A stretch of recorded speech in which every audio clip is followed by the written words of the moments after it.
Bryce Young is going to visit the Houston Texans, I think it's a waste of time. I think the ship has sailed. I think Bryce Young is going to be the #1 pick. The Carolina Panthers are about to make a colossal mistake, and if I'm honest, I'm not too sure what changed their mind during the draft process. But welcome to the channel. If you're new here, consider subscribing and dropping a like on the video if you do enjoy it. We are on the road to 5,000 subscribers, so if you're new to the channel, be sure to hit that button. But to fully understand how the Panthers got to where we are today and how they ended up with the #1 overall pick, we really have to go back to 2018, week number 10 against the Pittsburgh Steelers, when Cam Newton, the franchise's best quarterback, suffered a shoulder injury, which basically was the beginning of the end for him in Carolina. Heading into the game, the Panthers were 6-2. They were looking like maybe one of the scariest teams in the NFC, and Cam Newton was playing some really good football comparable to his MVP year back in 2015. But TJ Watt would come off the edge and practically hit Cam Newton right in the shoulder, drawing the ball loose. And from that point on, Cam was never really the same for the rest of the season. The Panthers would then lose the next 5 games of the season, finding themselves at 6-8. And with the playoffs out of the picture, they decided to not play Cam Newton the final 2 weeks of the season. And the hope was Cam Newton would get shoulder surgery, come back the next year even stronger, and continue to play at a very high level. But unfortunately, in that season, in week number 2 against the Tampa Bay Buccaneers, Cam Newton would suffer a Lisfranc fracture in his foot, causing him to miss the rest of the season. And once again, it was a huge disappointment for the Panthers, and I think that was when they really realized that it was time to move on. And after a 5-11 season in 2019, the Panthers' new owner, David Tepper, really wanted to see some wholesale change in the organization, and that ended up happening as the team parted ways with Ron Rivera and Cam Newton.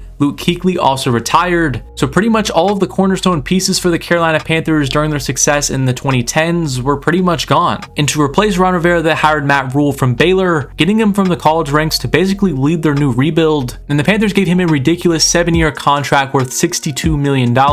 And to replace their best quarterback in franchise history, they gave Teddy Bridgewater a 3-year, $63 million deal. And now looking back, you can really see that these moves were not great at the time for the Panthers. And they finished the year 5-11, and this felt like another perfect time for them to go into full rebuild mode, not go out and get a veteran quarterback, but actually draft a young guy in the draft. But they didn't decide to do that. They drafted J.C. Horn, who has been a really good player in the first round. But the team still had massive questions at the quarterback position, as they would trade away Teddy Bridgewater to the Denver Broncos for a 6th-round pick. And then they would turn around and trade for Sam Darnold from the New York Jets, sending a 2021 6th-round pick along with a 2nd and 4th-round pick in the 2022 draft to the Jets to secure Darnold. So it became another offseason where I wasn't really too sure what the Panthers were thinking. It almost felt like the organization believed that they were a quarterback away from making a deep playoff run or maybe even competing for a Super Bowl, but I never really saw the talent on the roster like that, so I was really confused why they didn't just go out and get a rookie quarterback. Maybe they didn't like one as much as we all thought they could have. But nonetheless, the Panthers had some pretty high expectations going into 2021. I think a lot of people viewed them as a team that could potentially compete in the NFC South. Drew Brees had just retired. The Tampa Bay Buccaneers were coming off of a Super Bowl victory, and the Panthers would have some good weapons on offense, Christian McCaffrey, DJ Moore, and they would still have a good young defense as they had invested so much capital into young players up until that point, getting Derek Brown, Brian Burns, and J.C. Horn and Jeremy Chin. And things would start off pretty good for the Panthers in 2021 as they would start off 3-0 with victories against the Jets, Saints, and the Texans. And once again, Sam Darnold kind of fooled a lot of people as he was playing really good football those first 3 weeks. Joe Brady looked like a great offensive coordinator to pair with him. And then the Panthers and Darnold would come back down to earth, losing the next 5 out of their 6 games, finding themselves at 4-5 heading into week number 10, when they would go out and sign another familiar face in Cam Newton to potentially save their season. Cam wouldn't start against the Cardinals that week, but he would get some playing time for some various packages. And they did blow out the Cardinals 34-10, and there were some people that believed, hey, maybe they can make a run towards the wild card with 7 games to go. But that wouldn't work out. The Panthers would lose their last 7 games of the season. Again, switching between quarterbacks, Cam Newton got some time, but then he got benched. PJ Walker got some playing time. He got benched as well. And then Sam Darnold ended up ending the season. So a lot of turmoil for the Panthers after a season in which many people had some high expectations for them, but they would find themselves where they were the last 3 years, only winning 5 games and still having massive quarterback questions. But surely the Panthers learned from their mistakes and drafted a quarterback in last year's draft. Well, yeah,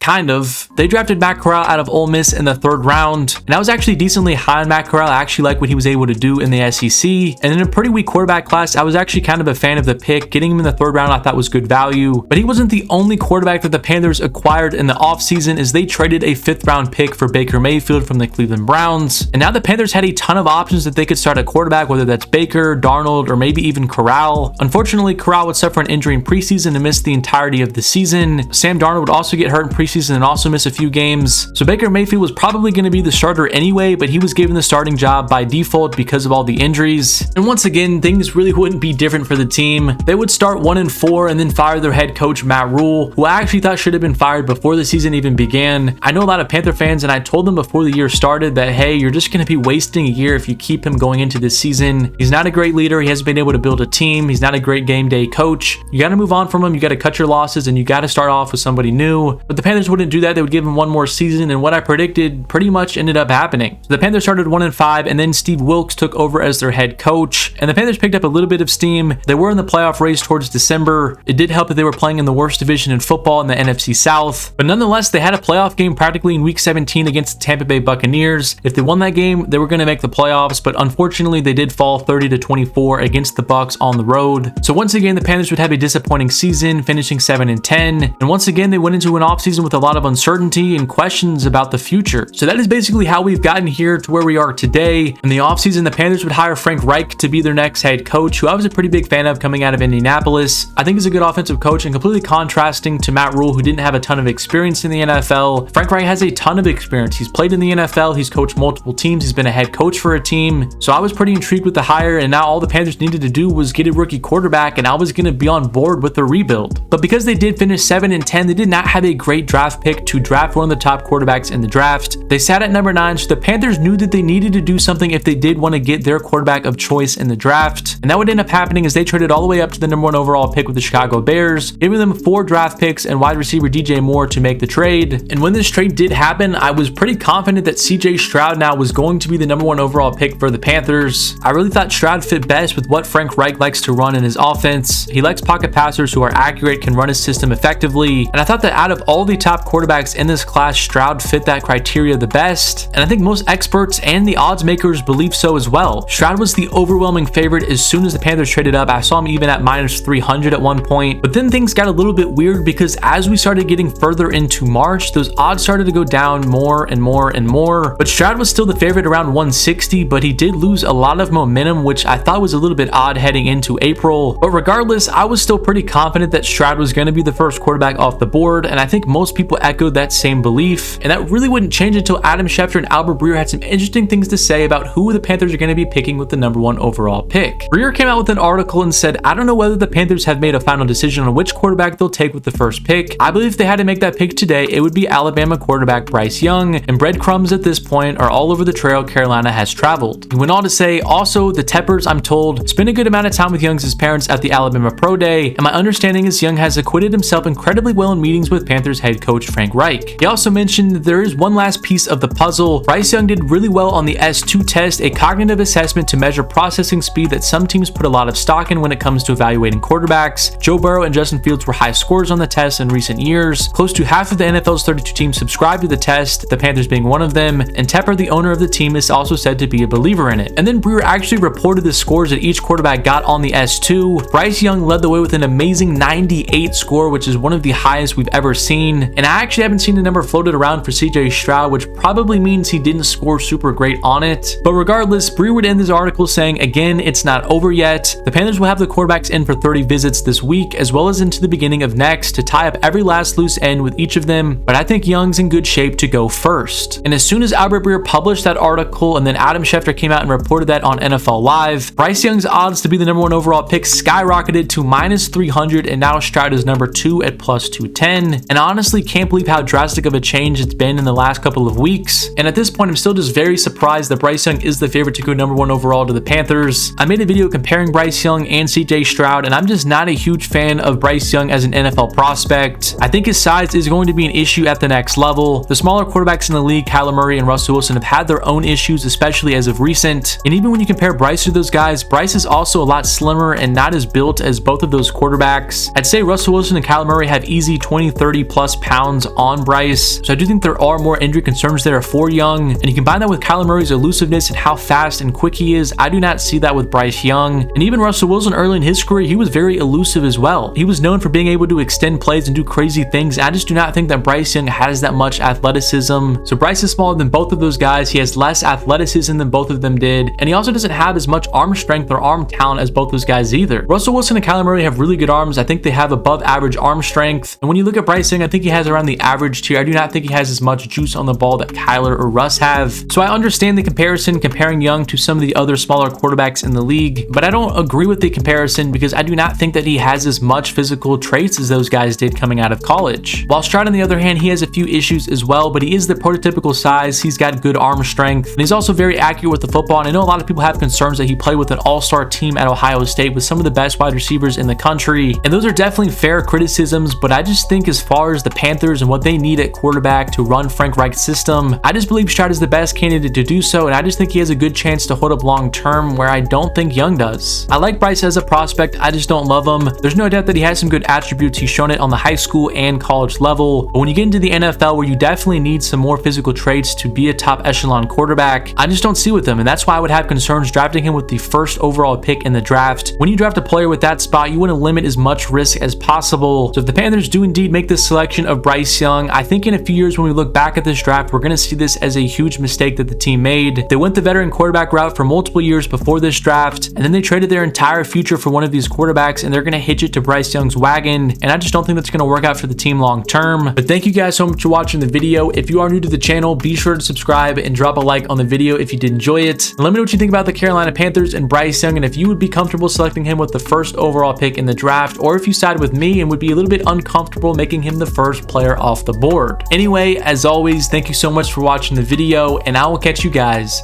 in my next one.